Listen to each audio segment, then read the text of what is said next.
Welcome to Education Today. I'm Xavier Woyton. And I'm Isaac Robb of Armstrong High School in the Armstrong School District. Armstrong County has many options when it comes to obtaining help with just about anything. It's great to have these options out there, but it is even more important to know where they are, how to contact them, and what services they provide. Tonight we are going to focus on a specific organization that has been a part of the Armstrong County community since 1979. Haven is a resource located in Katanning, serving Armstrong County. Tonight we have Joe Ellen Bowman, Executive Director of Haven, here to tell us about the organization. Welcome to Education Today. Thank you. Would you please take a minute to introduce yourself for our viewers at home? My name is Joe Ellen Bowman. I'm the Executive Director of Haven. I've been there for 17 years, and we're located in Katanning. What does Haven stand for? It's an acronym. We all use acronyms. It stands for Helping All Victims in Need. We changed the name a few years ago from Helping Abuse Victims in Need because we wanted to explain that we help every man, woman, and child that are impacted by domestic and sexual violence, so we expanded our name. Where is Haven and what geographical area does Haven serve?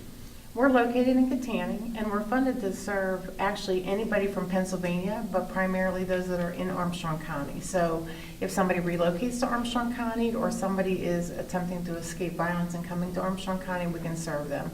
So it's not necessarily an Armstrong County resident, but if you're located in Armstrong County. But we're funded to serve anybody in Pennsylvania. Can you tell us about some of the services that Haven provides to those impacted by domestic violence, sexual assault, stalking, dating violence, and child abuse? We provide a lot of services, actually. One of the probably the most important services we provide is advocacy and accompaniment. So we have advocates that help with protection from abuse petitions, that accompany people to court, to meet with law enforcement, to meet at Haven, and we provide crisis counseling. Those same advocates provide crisis counseling at Haven. We're not therapists there. We don't provide therapy, but we provide options in crisis counseling. We have a 24-hour hotline. It's staffed at our emergency shelter 24/7. We provide transportation for those who are unable to either get to Haven or get to an appointment. We lease a vehicle so that we can provide transportation because we have some limited transportation in Armstrong County. The other thing, we have emergency shelter. A lot of people know that, and that shelter is available to men, women, and children who are unsafe in their own homes because of domestic or sexual violence. A lot of people think we only provide services for women, and I want to make sure people know that all services are provided regardless of gender or gender identity, so we provide those services for everybody. We have information and referral because we can't do it all for the people we serve, so we make sure that we keep track of all the other services that can help support somebody that we're helping that they want to live a life free from violence. And those are probably the most important services we provide. We also do safety planning for everybody that we serve, and that's individualized safety planning, so depending on their particular circumstance, we provide that also. And what educational programs do you offer and who are they offered to? We provide prevention education actually from preschool to senior citizens. So we talk about everything from understanding domestic and sexual violence, stalking, dating violence, child abuse. We do mandated reporting training for those who are mandated reporters. There are a couple of us that are certified trainers in that curriculum. But we do everything from just raising awareness to prevention. So we talk to little ones about safe touches, about non-hitting, non-violent behaviors. We talk about, and we do everything. We even right now today we're co-hosting a training on bullying with senior citizens. So anything that has to do with understanding domestic violence, sexual assault, dating violence, child abuse at a different level to preventing it, how to intervene, and some of the kind of what we call is kind of social change work, where we ask people to be a voice and be kind of if you're a bystander, how to intervene safely on behalf of somebody that might be impacted. So it's a wide variety of programs. If someone is interested in scheduling a program, who should they reach out for? Right now, Jen Wingard is our primary person that does that. There are 4 of us that do the prevention ed work, but she coordinates it all for us. And she's the primary one, and her telephone number is 724-543-1180, and she's at extension 205. Haven is most commonly known for serving those impacted by domestic violence, but for tonight, let's focus on sexual violence. What are some of the dynamics that impact sexual assault victims? Let's start with age. Okay, you know what, I'm grateful that you're giving us this opportunity, because a lot of people don't think about, they think about us doing a lot of domestic violence work, which we do. And the other piece is people don't want to talk about sexual violence. It's not a comfort zone. I'm glad it's not a comfort zone, because it shouldn't be comfortable to talk about it. I wish it didn't happen. But if we don't talk about it, then we can't help make change. So for age, it's interesting, because there's a lot of misperceptions out there about what a victim of sexual assault would do. And age impacts in a variety of ways. If you have a really young child, sometimes they don't even understand that what's happening to them is wrong. You know, they don't even understand what sexual assault is or sexual violence. It might just be another game that they play with somebody because that's what they're told. And the other thing about sexual violence is we like to think that most people that commit sexual violence are strangers. Now, I'm not saying that we shouldn't talk about stranger danger with kids and with other people, but most victims are perpetrated by somebody they know and trust. So if you have a small child that, you know, there's a family member or a trusted friend of the family that's sexually abusing them, it's really confusing, because you trust them, and also, you know, your parents or your, you know, caretakers trust them. So it's kind of a conflict. So younger kids probably have the most difficult time just sorting it out and making sense. Sometimes kids disclose, though, because they don't even understand what's happening is wrong. So sometimes they'll talk about what they're doing, and that's kind of, it's an interesting dynamic, because they don't really realize that what's going on with them is even something that shouldn't be happening with them. And as you get older, you kind of pay attention to that stuff, and so kids kind of assess what's happening to them, and depending on who their offender is and what their relationship is, it's really such a betrayal of trust and such a violation that sometimes kids won't tell anybody because they're embarrassed and ashamed and they think it's their fault. Other times kids tell somebody. So and the public kind of thinks that as soon as this would happen, a kid's going to run and tell somebody, and that usually isn't what happens. Delayed reporting is much more common, and actually counterintuitive, but much more common than you think. So most times kids don't tell right away. Then as you get older, and you know, teens, you guys are teens, you kind of understand what, if you tell, like something, you know, it's going to set a system off or something, people are going to find out, and you don't really want people to find out. And oftentimes at that age, kids don't tell, you know, for a variety of reasons, which is way beyond the scope of this class. But, you know, it makes sense, because you're thinking, I'm not telling anybody, because first of all, you don't want to get people in trouble. Sometimes that's part of it. Sometimes you don't want to be embarrassed. You don't want people to know. So you kind of understand all that stuff, so you don't tell. And it's not uncommon for us to see when kids are sexually assaulted as a child not to report until they're adults, because they're kind of emotionally ready to deal with it. You know, so prior to that, sometimes it doesn't happen. But a lot of people don't understand that, and that's something I hope, you know, tonight that we get across to people, that that's not uncommon. That's really much more common. Delayed reporting is really more the norm than somebody that's going to tell right away. And what about the relationship between the victim and the offender? You know, that's another thing that really complicates things. You know, if somebody violates you in a way, somebody that you trust, maybe you like, maybe you even love them. Maybe there's somebody that provides for you. Maybe they live in your household.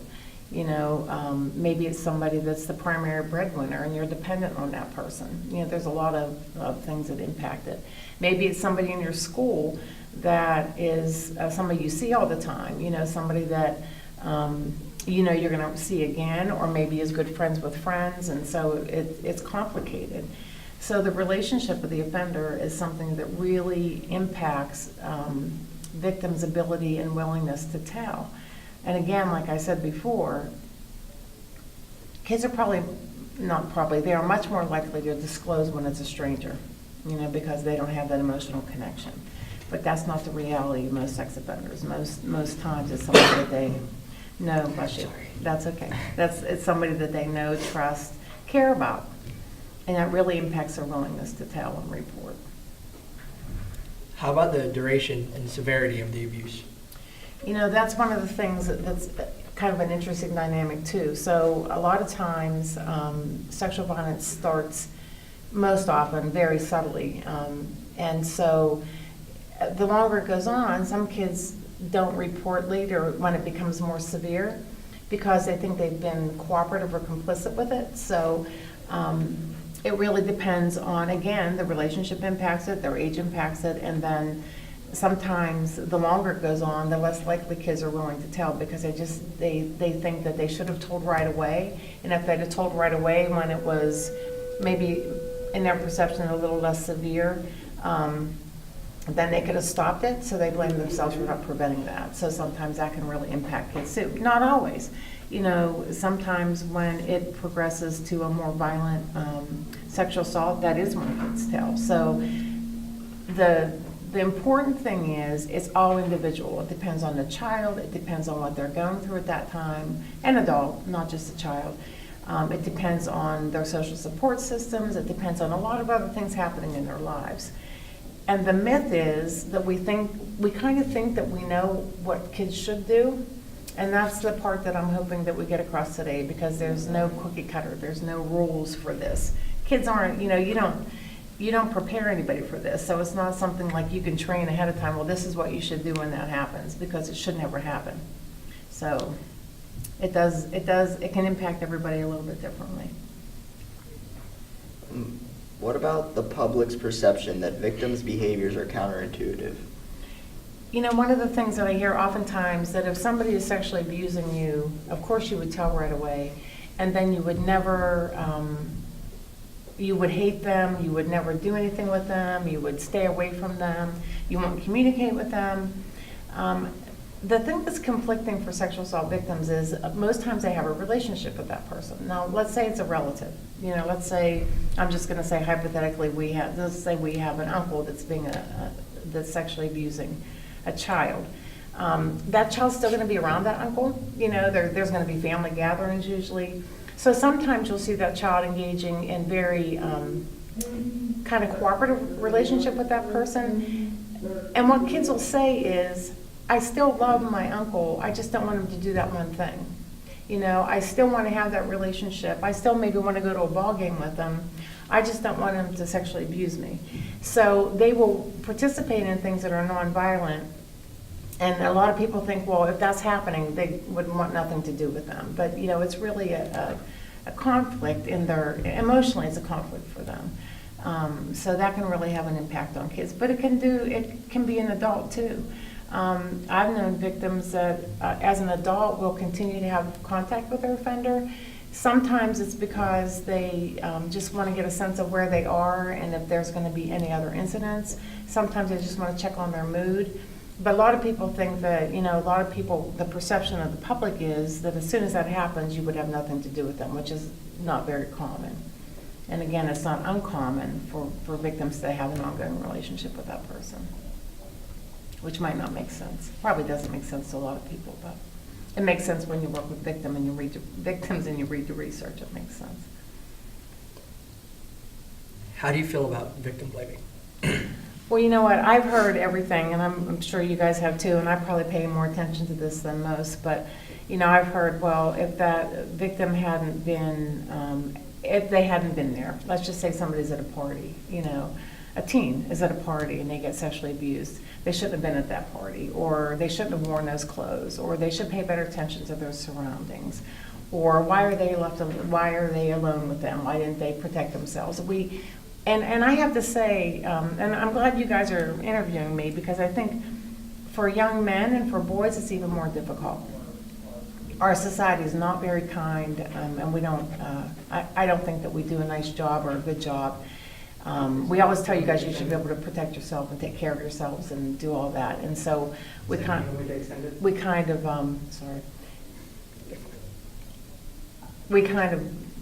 there's even more victim blaming for guys, I think, than there are sometimes for girls.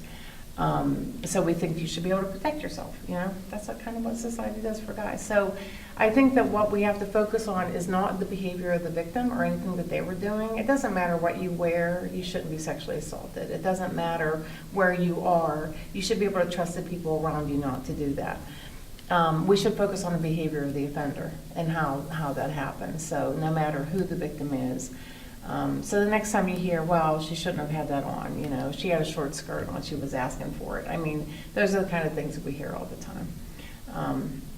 And we really, you know, and when you think about it from your perspective, and I think what we struggle with as a society is we don't think like that, and we don't think like a sex offender, so we're not going to take advantage of somebody that has a short skirt on and think that that's our right to do that, you know, that we just should be able to touch them any way we want to. I think that if we would just accept the fact that we should respect each other in a better way, no matter what your gender or what you have on or where you are. But there's a lot of victim blaming. And victims then start then to take responsibility or think emotionally that they take responsibility for the offense. Because we always blame victims, so then victims will say, well, if I hadn't done this, or I shouldn't have been there, or I shouldn't have done that, or I should have paid better attention, I should have understood that was going to happen. And the victims start to second guess themselves too. So we just need to kind of do a reframe with that one, I think. And what about the impact of drugs and alcohol? You know, one of the things that we see with young people, teens, college students, in particular for students that are under the age of 21 that have chosen to, you know, use drugs or alcohol.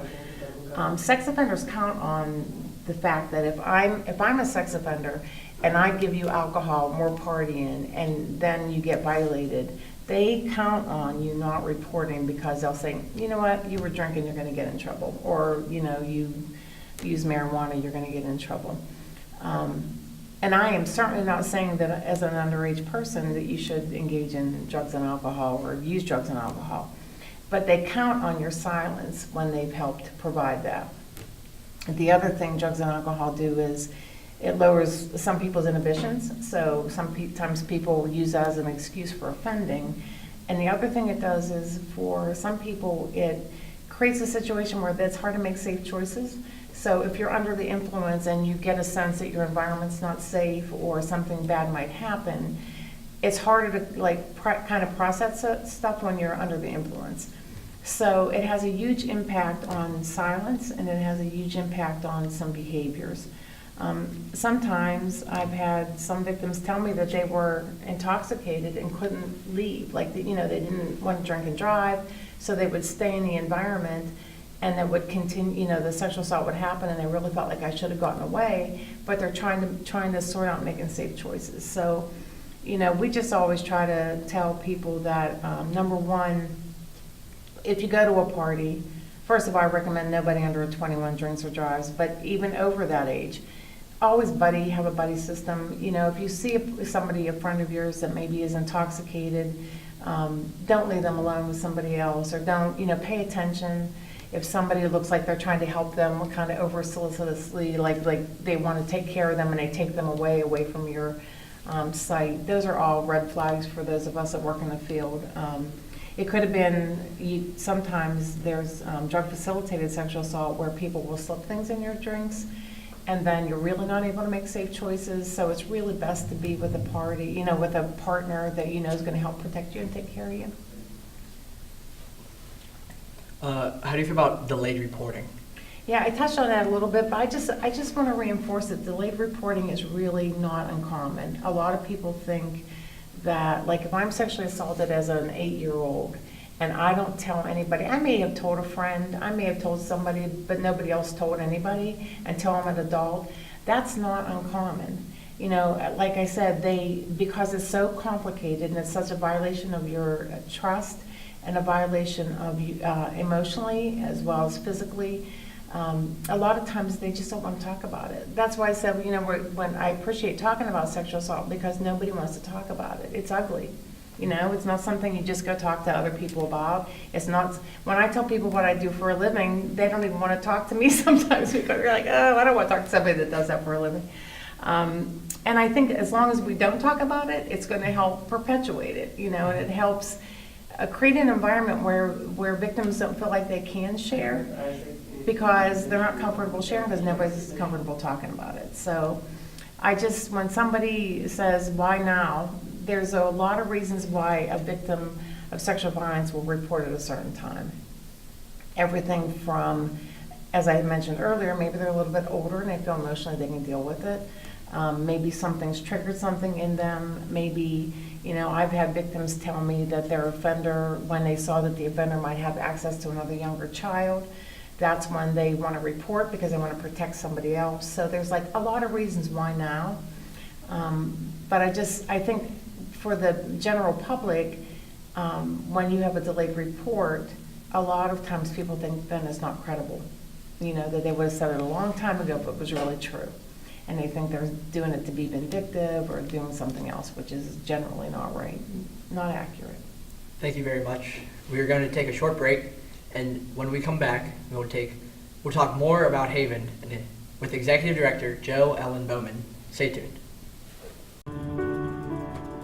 All your professors, all of them, they know that all it takes is one dreamer with passion, one person, and they hope in each of you that you might be that one who makes a longer lasting light bulb, who writes music for the ages, who reaches into the mind and discovers a new star, and who can change the world of a fifth grader. We're gathered here to hope in you. And we're back with Education Today. Tonight's topic is Haven, which stands for Helping All Victims in Need, and we're speaking with Jo Ellen Bowman, the Executive Director. Tell us about one of Haven's new projects, Kay's Cottage, in Armstrong County's Child Advocacy Center. Okay, thanks for asking that. I think a lot of people have heard about Kay's Cottage. In 2012, a team of us made a decision that we wanted to better serve the children that their alleged sexual abuse and physical abuse. And so one of the options that you have it's called a forensic interview. And a forensic interview is somebody that's nationally certified, a forensic interviewer. It does an interview where the law enforcement and children and youth and prosecutor are behind a mirror, and there's only one person asking the child questions, and it's videotaped and audio taped. And it does, first of all, we ask non-leading questions. I'm one of the forensic interviewers, and we ask non-leading questions. And we go in a neutral way. We're not part of the we're not investigators. We're not part of the investigation. We decided that we used to do them at children and youth, and as we progressed, we recognized that we needed better equipment and a more child-friendly, neutral setting. So we there's a little building that sits behind Haven's main office, and it's called Kay's Cottage. It's a standalone building. That's where we do the forensic interviews, and that's where we intervene with the kids. There are 4 of us right now that do the forensic interviews for Armstrong County. And we also interview adults with disabilities. So if law enforcement has a victim that is an adult with an intellectual or physical disability, we will also provide that service. We'll do the forensic interviews there. And then those forensic interviews are then available throughout the course of the case. It's really, we're funded and a member of the National Children's Alliance, which is over all the children's advocacy centers. And actually, Armstrong County, Haven is the only organization, Armstrong, in Pennsylvania that has it set up where the Children's Advocacy Center is under the umbrella of the Domestic Violence and Sexual Assault Center. And we're really in a state known as a model for this program because we can provide comprehensive services to victims.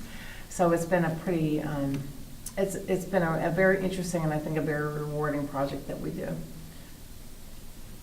What can the community do to help when it comes to interpersonal violence? This is one thing, listen to somebody talking about it, being willing to listen to somebody talking about it. If you see something, follow your gut and call our hotline numbers, which I'll give you here in a minute, and ask if there's something you can do, or if you think you're seeing something, or you have a sense that something's not right. Learn the signs and symptoms of abuse, from domestic violence to sexual assault, and in particular child sexual assault. for today's topic, but, go to mandated reporting training, even if you're not a mandated reporter, because you'll kind of understand some of the signs and symptoms. Read about it, educate yourself so that you can pay attention to your surroundings and help create an environment that's safe for everybody. We don't like to talk about this stuff, and we don't want to interfere in other people's lives. But really, this is a societal issue. It's not a women's issue. It's not a men's issue. It's not a child's issue. We need to all pay attention and kind of speak out about it, and then be there for people that maybe will disclose to us and help them get the help they need. Finally, what are some of the contact options for Haven? We have 24/7 hotlines.